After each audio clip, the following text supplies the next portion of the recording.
Afternoon, guys. As always, we'll start with the broadcast section that's got no embargo, followed by an embargoed section for 10:30 p.m. tonight. No live tweeting during the broadcast section, and phones on silent, please. Jamie.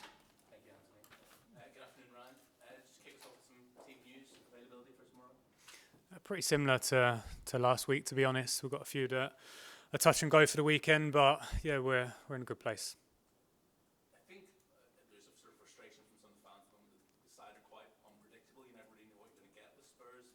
You know, terrible start at Anfield, and then you come back, and then sucker punch at the end, much more organised against Palace, and then last weekend again a bit of a question mark. It feels a bit like 2 steps forward, 2 steps back at the moment, doesn't it?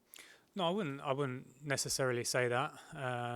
Yeah, we have been inconsistent probably all season on the pitch, but then I guess also sometimes off it as well. And I've sort of said in these last 2 or 3 weeks, and I've remained pretty consistent, that if you act a certain way and you stick to it and you really believe in what you're doing and continue to work that way, then that transfers onto the training pitch. And that's where we are at the moment. We're working consistently here, and we're definitely doing that. We know we're doing that, and I guess the final thing and the most important thing is the games at the weekend. You've made it pretty clear that you would like the job permanently. You feel you're ready for it. In the very back of your head, is there at all a concern that 31 years of age, having your dream job, there's nowhere really you can go after that? No, not at all. Listen, I've said that I feel ready to help this club in this moment, and I absolutely do. I trust my team. I trust the people at this club, and of course those decisions are the club decisions. But I remain confident in who I am and who my coaching team are as people, and I really feel like we have a good connection with this club, the players, and we can have impact in this short space of time. And of course, going forward, that's things that are in the future. Not really on my mind at this moment in time. We're just trying to create something right now, and we've tried to do that. I think we're doing okay at that. But of course, it's important that we get results on the football pitch. Have you had any players in particular, and obviously you're very close with Harry, say to you, Gaffer would love you to get the job permanently? I think there's a professional respect between us, and when we're in these walls, we're all working for the same thing.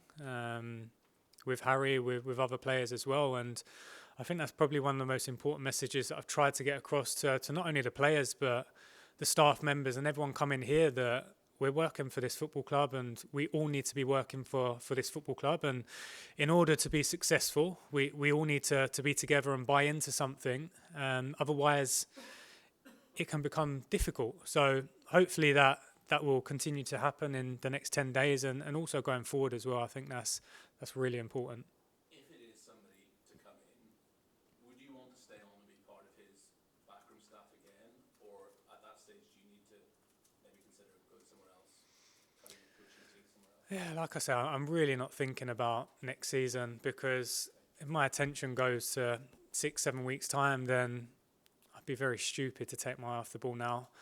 I'm aware of the situation now. I know me and my team are doing the best we can, and I think we're doing good. And then whatever happens in the summer and next season, there is definitely decisions to be made. But at this moment in time, we don't know what they will be. Jake. Hi. You said a couple of players are touch and go. Do you mind saying who? No, obviously, we had a couple that were out last week that couldn't make the squad, and we're assessing them day by day. We've got a session in a minute, so yeah, we'll see. Okay. Obviously, 2 games coming up, the last 2. What would you say then in your sort of personal and for the team aims for those last 2 games? Listen, I think the most important thing is to get results, because that's what we're working for, to get results. But yeah, of course, at the same time, I would like to start seeing what we believe our team should look like. It has been such a short space of time, but we believe in the work we're doing. We trust in the work we're doing, and if in these next 2 games inside the players can feel that change, and if that can transfer to the outside, then I think that would be an added bonus. But the most important thing, of course, is getting the results. You said to Jamie that in how you feel it's been good so far since you've been in charge. That is Why?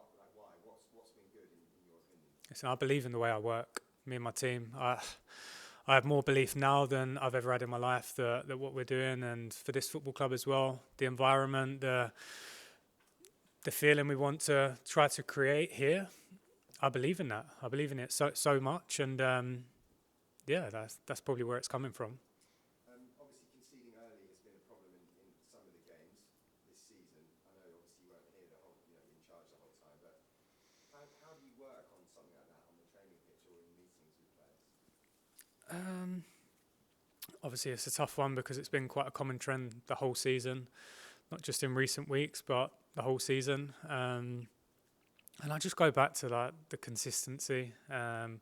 When you have the solid foundations and you're a team and you're strong, then yeah, it can happen. It can happen in football, but probably it happens less. And I think going forward, that has to be the thing. That a team that's working together, that's strong, and a football club that's strong, then it probably happens a bit less. Thomas Frank's had a lot of good press plaudits since taking over at Brentford.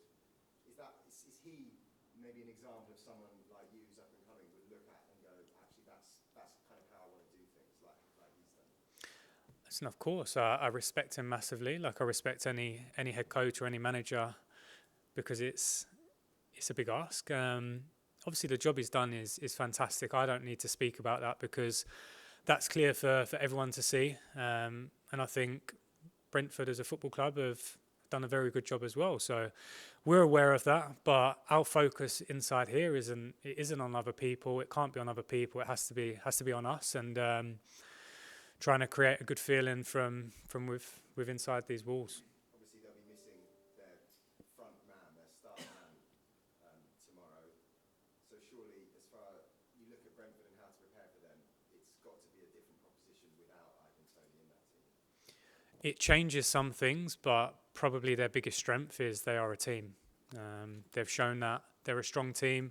Regardless of who's playing, they have a very clear identity, and they play to that. So, yes, of course, they have an individual that isn't playing, but that doesn't change in terms of our preparation for the game.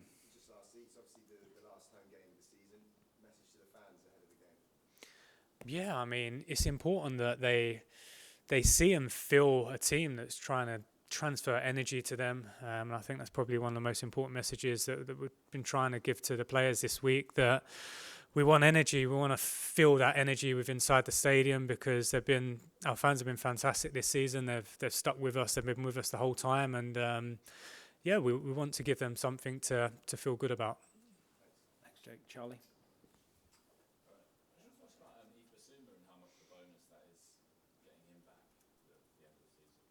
Yeah, it is a bonus, because I think if we look at our, I won't say injury record, but this season we've probably never had all three fit and firing at the same time. Five midfielders.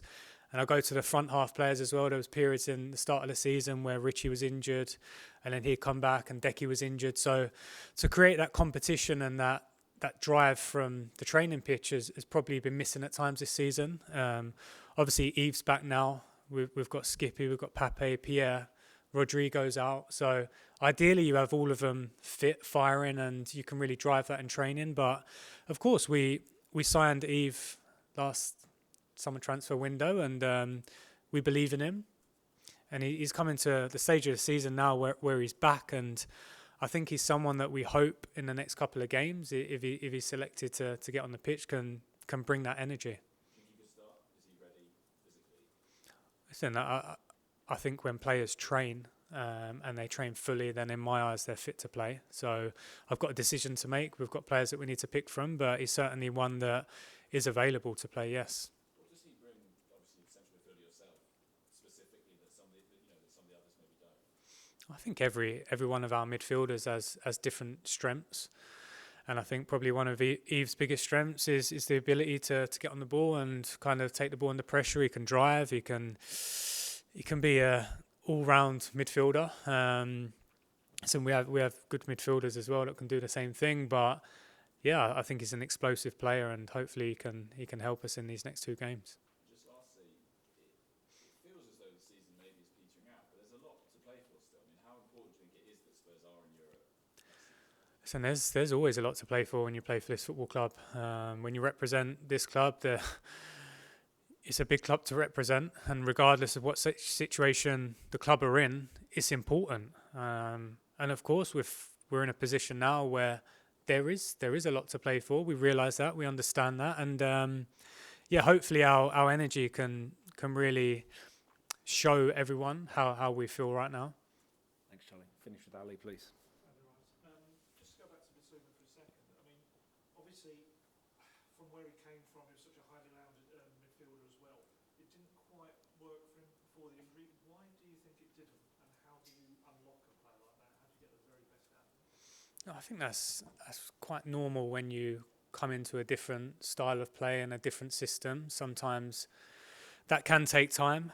We probably see it with players that come from overseas that they need to adjust a little bit to the Premier League, but the same goes to an English player or someone who's been playing in the Premier League to have to adjust to a new team and a new style of play. Obviously, he's had a few injuries this season as well, which have probably halted that progress. But listen, there's 2 games now, and I can feel the excitement from him on the training pitch that he's back out there, he's playing, and he feels like he can help the team. So hopefully he can do that. Another player, Clement Longley, obviously only on loan at the moment. If you have any say, I'm not saying that you do or don't, but would you advise the club to try to keep him permanently?